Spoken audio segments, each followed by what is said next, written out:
Hi guys, I'm going to show you an easy way to save a bit of money on purchasing a MacBook Pro or an iPad or other Apple device. And if you didn't know, Apple has its own refurb store.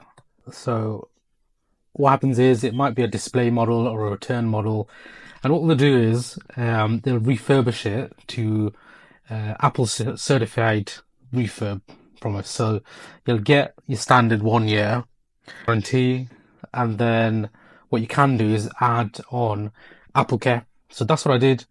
So I purchased my M2 MacBook Pro last year for about £2,000, and I believe I saved around £200. So you can get a bit of a saving versus brand new, and I would say it's just as good. My old MacBook Pro, it's still going. It hasn't broken down or anything like that. I upgraded so that I could use Final Cut Pro. So they stopped the support on the previous OS on that machine.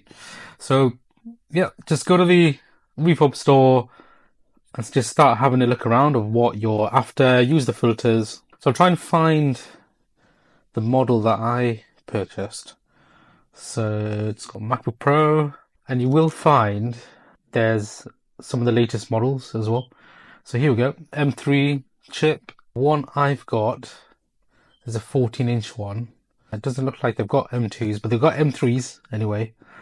And what you'll find is you can't, the disadvantage, I guess, is you can't configure it from scratch. So it already comes configured. So you'll have to check some of the specs on them. But 9 times out of 10, an M3 MacBook Pro is gonna cater for most of your needs. So let's have a look at, let's check out this one. So this one's an M3 chip, 11 core, 14 core GPU. Check out the product information. So this one's got half a terabyte in it, 512 GB. The one I should have went for is a 1 terabyte one, only for the fact that I'm doing a lot of video editing. But half a terabyte, 512 gig, that will cater for most people out there, unless you're doing like heavy intensive graphics work and programming and things like, or you're just storing loads and loads of photos and videos. Then I would opt to go for a bigger hard disk. Yeah, check out some of the stuff is just standard, like the screen is usually the same.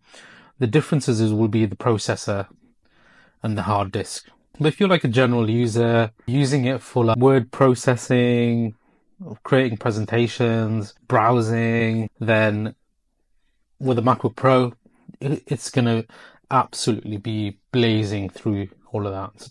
Check out all the tech specs. As I mentioned, you can add on Apple Care, so Apple Care Plus. That's for 3 years, I believe.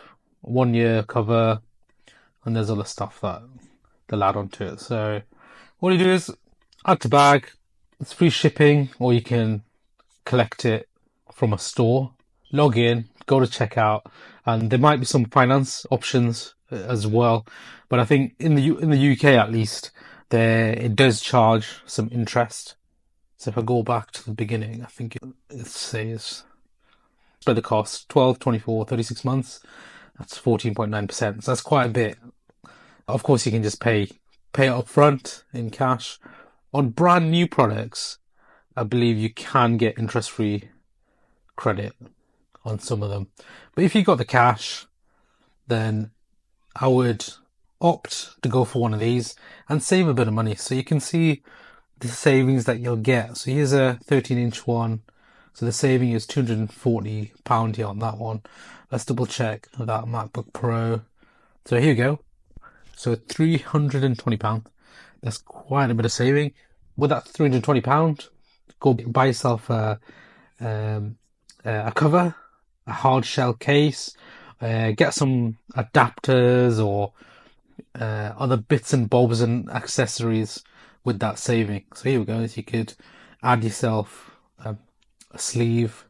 You could get Microsoft Office, Belkin, MagSafe mount for your iPhone. That's pretty handy. or yeah, there's some other little bits and bobs. So you could purchase, actually, in fact, with that £300, you could purchase a lot of this stuff. About 4 or 5 things you could get there. Or with that saving, you could get Apple Care Plus for 3 years. I believe that's 3 years. And let me just double check that. Oh, it doesn't actually say. But you can guess this one's a longer one. If it's the 1 year one is 99, then surely this one is the 3 year version. So yeah, grab yourself a bit of a saving and put that money towards other things.